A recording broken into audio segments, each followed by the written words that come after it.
All right, so in this problem, we're given the cardinality of some regions in our Venn diagram, and we are asked to then come up with the cardinality of each one of our kind of basic regions.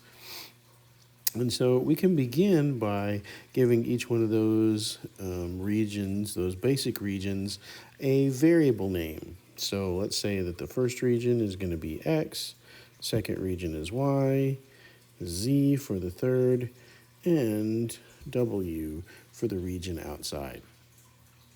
Now for each one of the cardinalities that we're given, we can write that as the sum of the cardinalities of the regions that we just chose. So if we have something like the cardinality of region A is going to be 20. Well, which variables make up our region A? That's X and Y. So X plus Y gives us 20. Now if we do the same thing for our next set, so we are told that the cardinality of region B is going to be 16. Well, the variables that make up region B are Y plus Z. So we have Y and Z is equal to 16. Then for our region, the union of A and B, so we're told that cardinality is 27. And so which regions make up the union of A and B? Our variables X, Y, and Z. So we have X plus Y plus Z gives us 27. And then finally for our region of A complement, so the cardinality of A complement is going to be 11. Well, the regions that make up outside of A, so I have to be outside that circle A, well, that gives us variables Z and W make up that region. So Z plus W is equal to 11. Now, kind of putting this all together gives us a system of equations where we have X plus Y is going to be 20. Y plus Z is going to be 16. X plus Y plus Z is going to be 27. And Z plus W gives us 11.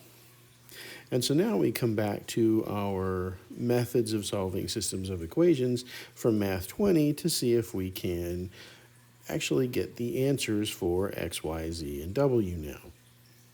So if we remember from Math 20 that we can take a couple of those equations and we can scale them so that some of the variables will cancel out. So if I start off with X plus Y plus Z is 27, and then I take my first equation and I multiply that one by -1. So that will give us a minus X, a minus Y is equal to a minus 20.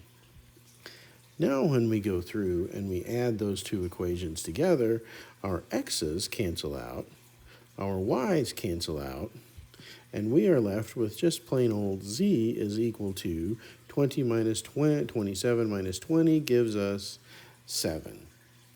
And so we know what our value for z is going to be in this box where we have z. That should be our value of 7.